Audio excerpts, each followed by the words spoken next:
Alright guys, so I've recently switched to Linux like a couple of months ago, and I'm using Pop! OS with a Cosmic desktop environment, which is kinda interesting, a bit buggy but interesting, and I've been dual booting with Windows for some time, so basically switching back to Windows to run some applications, and that's, I guess it's okay.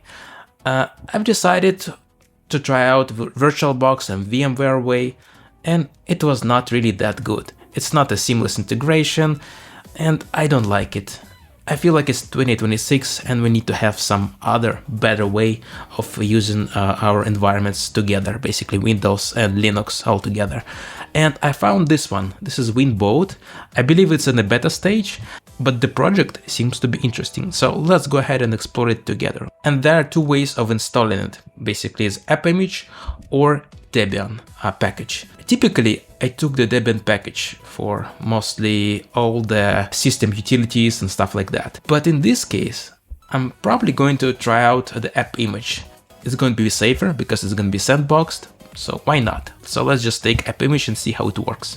Since we have it downloaded right here, let's just basically give a executable permission to this binary and let's see how it works. Alright, and then WinBoat, AppImage. Let's see. Okay, welcome to WinBoat. WinBoat is a full-fledged app that helps you natively run Windows apps on Linux machine. First of all, the resolution of this window is not that great, so it's different from what I see on like my Brave window or anything else, but I guess that's okay. A bit blurry, I would say. And next, a license. Oh my gosh. Let's press the agree button here. Okay, so we have some things not installed. So instead of Docker, let's use Podman and let's just install those components. I think let's go with the Podman, because why not? Let's just install it. Alright, the Podman is installed. It detects it, and now let's install Podman Compose. Let's just pick this command. I do not recommend using this one, but rather apt install. So let's use it this way.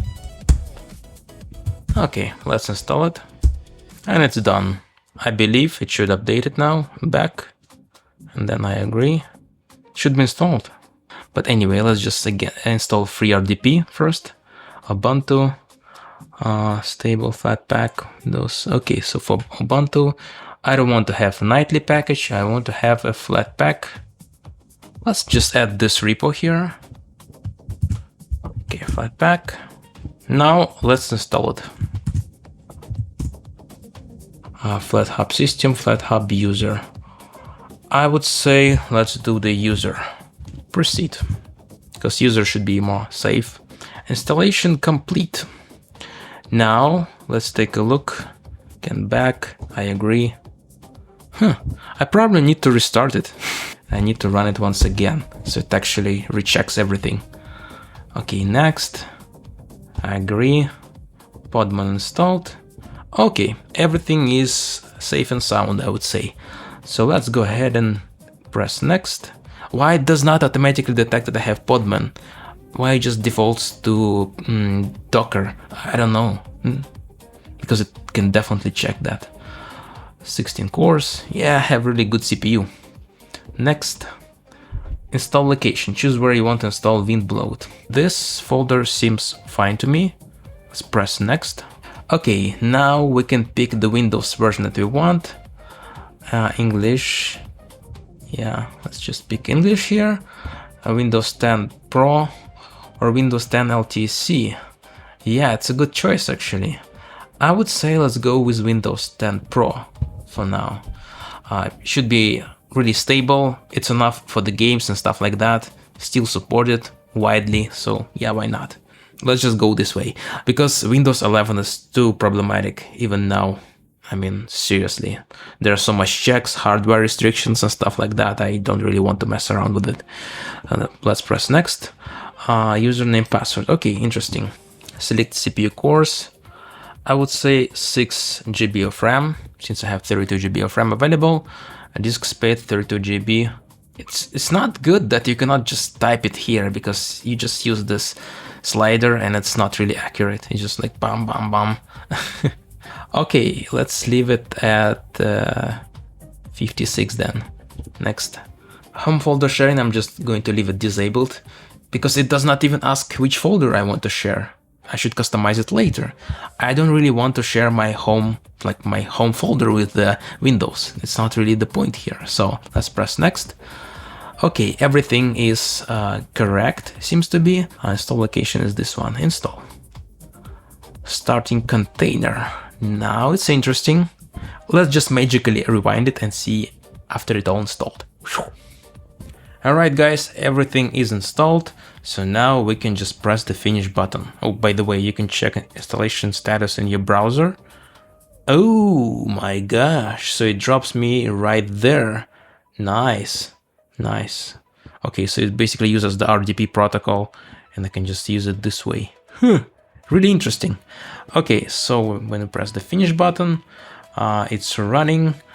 RAM, CPU, disk usage. Okay, just already used 21% of the disk space, but I guess I can just add another disk.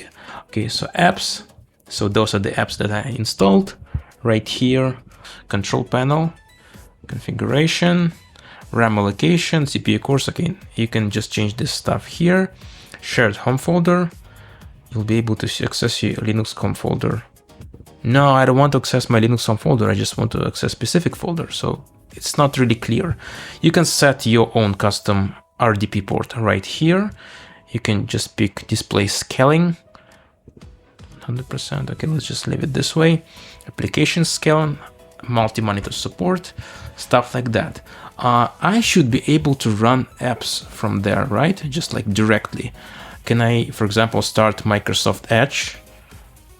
Okay, let's press yes button. And. Okay. Huh. Alright. So it now opens up. It's a bit stuck. Takes some time. Okay. And then... Come on. Is it really stuck? Okay, let's just press the stop button. Which is not a great idea because it's just probably going to terminate the virtual machine. But I guess it's okay since nothing is installed yet. How about we try... Okay, it's not, container's not running. You need to first start it. Let's start it. Okay, container's running. Let's switch back to the apps. Let's open Microsoft Edge once again. Because I really want to open Edge. Why? Why it's not? Another session. What's going on? Why? It's okay, so it now works. I was a bit confused with the session stuff, but I guess that's okay. I can even see the files, Windows Explorer. Can I switch it using the Alt tab? Oh, wait, what? It just switches back and forth. So it's a bit unstable, or like what's going on? Why I cannot even resize it? Okay. You know, guys, I'm not sure if this is the problem of the application itself, or maybe the Cosmic environment, because Cosmic Comp is known to have some issues. So right now, I'm probably going to switch to GNOME environment and then see how it works there.